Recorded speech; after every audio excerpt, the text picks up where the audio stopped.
Hey, you guys, welcome back to Rocket City Yardstead. I'm Sarah. If you're new here, I'm so glad you're here. Welcome. So, today's been a bit of a busy day. I had to go to the big warehouse store. I went to Sam's Club today to get quite a few things. And then one of the things I got there was a couple of rotisserie chickens. I don't know about you guys, but sometimes I need things that just make life easier. And so, what I like to do with the rotisserie chickens is just pull all of the meat off of them, chop it up, put it in a Ziploc bag, and stick it in the freezer. I did reserve some of it for dinner tonight. But then, because we don't want to let anything go to waste, right? I take those chicken carcasses, and you can see I have a big pot on the stove over there. And I added the chicken carcasses, I added some celery and onion and carrots, some bay leaves, peppercorns, salt, and a little bit of vinegar. And that's been cooking for maybe an hour and a half at this point. So it won't be too long, and I will need to get that into jars and get it all canned up. But while that's cooking, I thought I would go ahead and make one of my favorite salads. It's what we're going to have for dinner tonight. And I thought I would share it with you guys. I find that salads made with cruciferous vegetables, they last a lot longer in the fridge than just a traditional lettuce salad. You can have them completely made and all dressed, and those tougher veggies, they hold up better. So we are going to make a shaved Brussels sprout salad, and it has dried cranberries and feta. You could also use blue cheese. That's typically what I use on this salad, but they were out at the store, so I just went with feta. And it has a poppy seed dressing. And then I reserved some of that chicken that I chopped up earlier today to add to our salad. And so it'll just be like a main course salad for dinner. But it's so good. It's one of my absolute favorites. I discovered it last year, I guess, and we ate it all through the winter. So good. But the first thing I need to do for this salad is just get my Brussels sprouts all cleaned up, chop off any bad spots and get these washed up. And then we can run them through the food processor and get them shaved up. So I just like to cut the ends off where they're a little dried out and then look for any bad leaves. I actually got these Brussels sprouts today and they're beautiful, so I don't need to do that. Brussels sprouts are one of those things I really want to learn how to grow because I love them so much, but the few times I've tried, I have not succeeded. So one of those things, maybe one of these days I'll learn, but for now they come from the grocery store. So, sometimes on Brussels sprouts, they'll have like just some gnarly leaves on them and I pick those off, but these are actually really beautiful. So I'm just going to go through and finish chopping the ends off. And if I do get one with a gnarly, old, unhappy leaf on it, I will pull that off. But I'll meet you back here when we're ready to shred. So I got my Brussels sprouts all cleaned up, but my chicken broth started beeping that is too hot.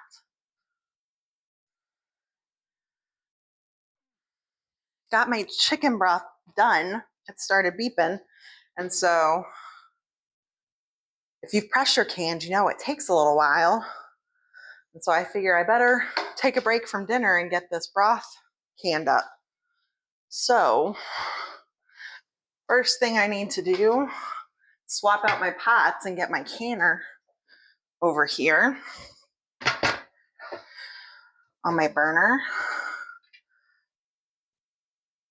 Mine calls for about 3 quarts of water in the bottom, so I'm going to get that on and get that heating up. If you're unfamiliar with canning, you want to put things of similar temperatures in your jars.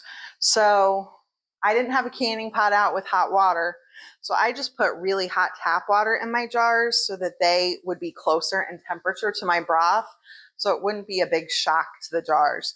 And then as I want to fill a jar, I'll just dump that water out and fill it up with the hot broth. I did want to mention, if you've never made broth and you go looking at the recipe, I will link the recipe for this broth for you. The Ball website actually has this broth recipe.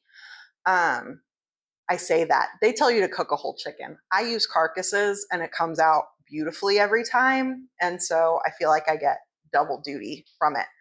But they tell you to refrigerate the broth overnight and let the fat solidify and then take it off.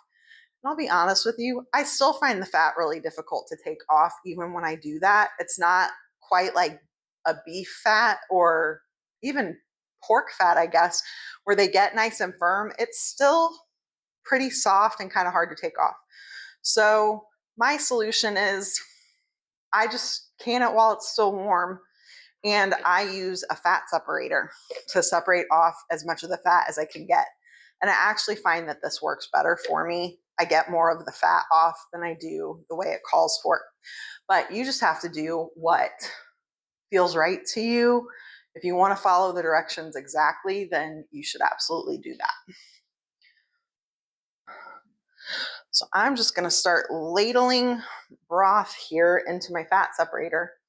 So I originally had planned on canning all of this today, but then it occurred to me, my cabinets with all of my canned food are getting pretty full, and I have seen other people freeze dry broth before. So I decided maybe it was time to experiment. So I am gonna actually fill these 4 quart jars with broth and then refrigerate them tonight so that they'll be nice and cold. And then tomorrow I will put those 4 quarts in my freeze dryer and see how we like it. Because it should be somewhat like a bouillon is sort of how I hear people describe using it. And that would be really great if it works that way. I have yet to find a store-bought bouillon that I can use because they all have some form of corn ingredients in them. But here we go. With broth, you want to fill it to about an inch headspace. And I don't even use a funnel here because using this fat separator, it's got this nice pour spout. If you have wanted to pressure can and you haven't before, broth is seriously the best place to start, in my opinion. It's super simple. The stakes are really low. Ooh, don't touch your hot pot though, because it hurts. And then the lids, I've never had a lid on broth not seal. So it's just a great place to start. And if you want to get into pressure canning, broth is a great place to start. So I went and grabbed myself a paper towel, and I need a little bit of vinegar here. Because there's fat in our broth, vinegar will help cut that if any of it got on the ring of our lid, and that can hinder your lid sealing. So vinegar is a great use there. Cut that fat if there is any and help make sure your lids seal properly. And grab a couple of rings.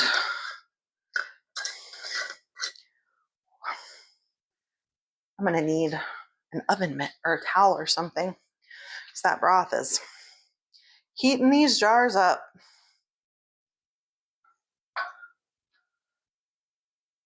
So I don't know if you guys have had fat separators like this before. I never had. My last one was plastic and it cracked and I had to get a new one.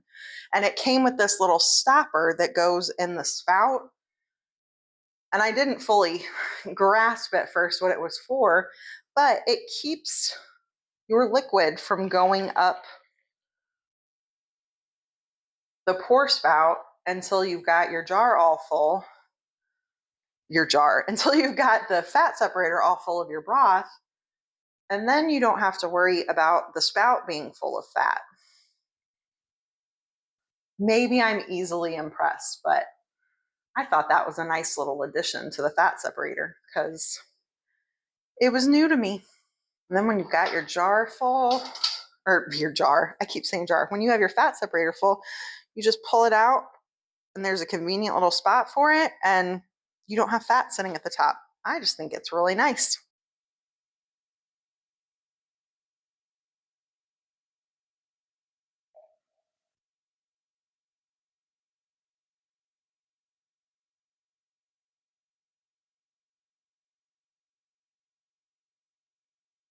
All right, so I got all my jars into my canner. I ended up getting 10 pints and those 4 quarts. So that's awesome. So I'm just going to close this up, turn the temperature up a little bit. We're going to wait for this to start venting in a steady stream. And it needs to vent like that for 10 minutes before I can put my weight on. Now that the chicken broth is all going in the canner, we can get back to our salad. So I have a slicing blade in here, and I'm just gonna load it up with Brussels sprouts and run it through. Maybe. Oh, there we go.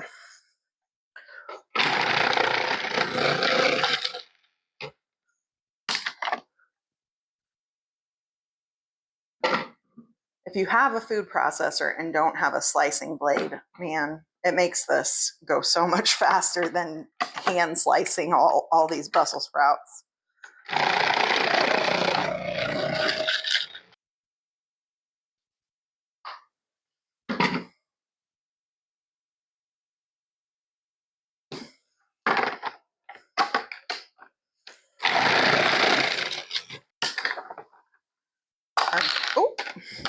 Our Brussels sprouts are all shredded up.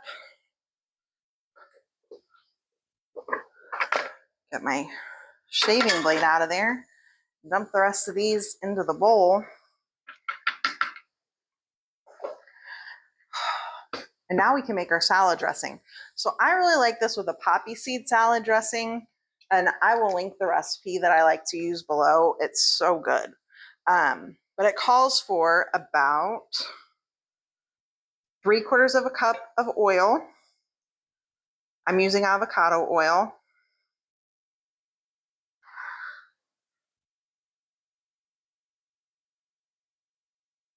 I don't know if you can hear it, but my canner is over there venting and it's pretty loud. And I do have my timer set on that. Then we need about 1/4 cup of apple cider vinegar.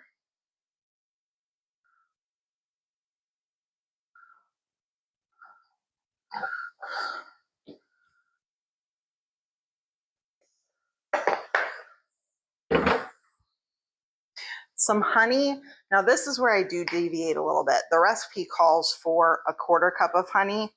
I go with maybe more like 2 tablespoons. It's just a little too sweet for me with a full 1/4 cup of honey. A tablespoon of Dijon.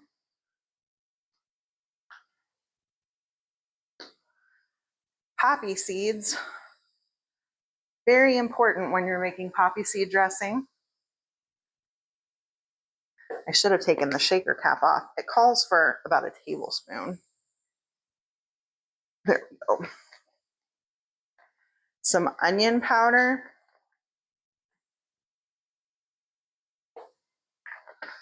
And some salt.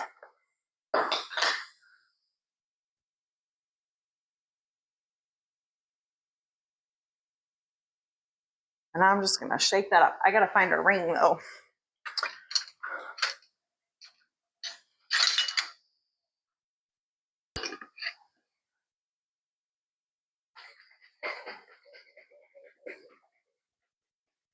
Just shake it till it's all nice and incorporated.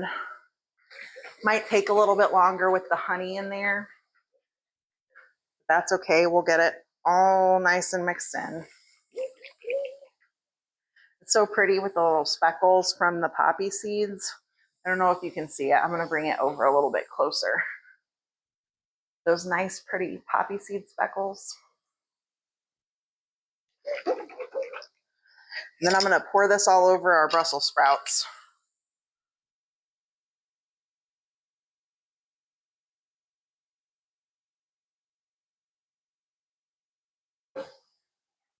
And then in the spirit of easy, there's only really 2 more ingredients to the salad. We're gonna add this feta to it, and with a bowl of Brussels sprouts this big, I use 2 pounds of Brussels sprouts. We're gonna add this whole 6-ounce carton of feta. And, this is a new one for me.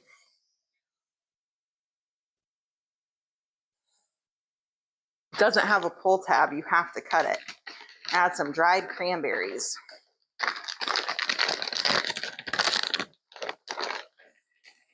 I'll probably add about half a cup of these. Find my salad tongs. I know they come in sets. I normally just use one, but toss it all together. You know, I always look at this every time I make this and think this would be a great Christmas side dish if you had a family that would eat this. I'm not sure my extended family would eat this, but the cranberries and the Brussels sprouts are very festive looking.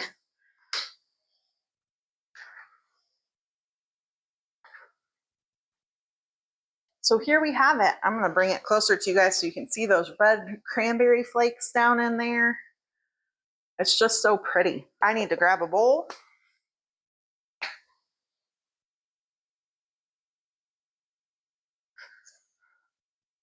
And dish some of this up. And I'm going to grab some of that chicken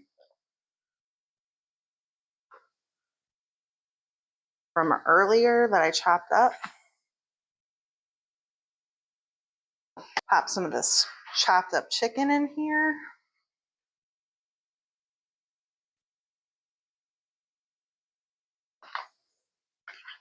We've got a nice weeknight salad here. So make sure we get a little bite of everything in here. Some feta and cranberry, plenty of Brussels sprouts and some chicken.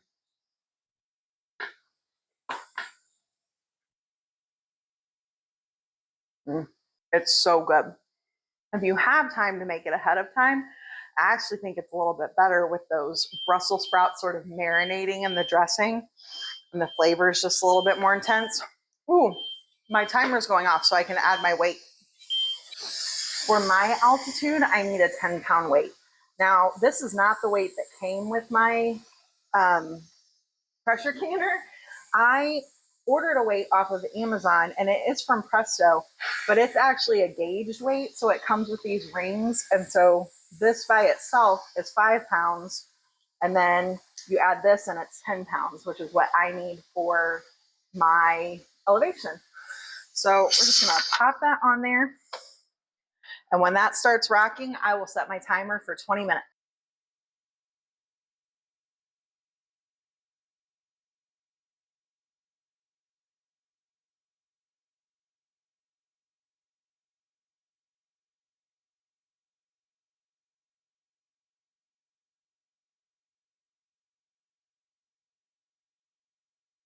All right, you guys, it's actually the next morning. My chicken broth is all cool, the stuff that I put in my fridge so that I could freeze dry it.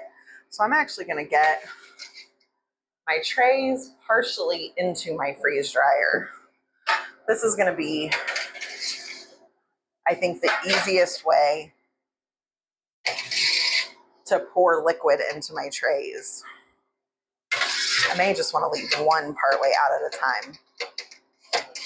Ooh, go in. It was actually a little bit of a morning. I went to turn my freeze dryer on and it was telling me I needed to do an oil change. So I had to run to the Tractor Supply in the next town over and get some new oil for my freeze dryer. Very gently move this tray of liquid back. So I have a medium freeze dryer and mine is an older model, so it has 4 trays that go into it. The newer ones have 5, but it holds a quart per tray. So this works out perfectly.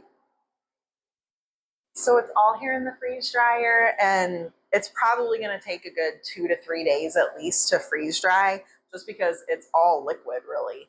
So I'm really hopeful I'm going to like this. I've seen other people do it and it's a massive space saver. So if I like it, I may be doing this with my broth from now on just because cabinet space is a luxury, right? So once this is finished, I will definitely include it in another video so you guys can see how it turned out, and I'll give you my review. So here's the broth that I canned in pints yesterday. All of my jars sealed. I'm really happy about that. So I just wanted to address Hurricane Helene for a minute. It feels very strange to just film a video like life is normal when you know that people just, 5, 6 hours away from here are dealing with really like the worst imaginable circumstances. And so if you're somebody in that area and you've gotten your power back and you see this, or if you happen to watch it later, just know we're going about our normal lives, but we're also thinking of you and praying for you. And I'm so sorry that this happened. But yeah, I just felt like we needed to take a moment and address it because it's such a big thing in our country and so many people are hurting right now. So thank you for hanging out with me yesterday and today. And I hope you have a wonderful day. I'll see you next time. Bye.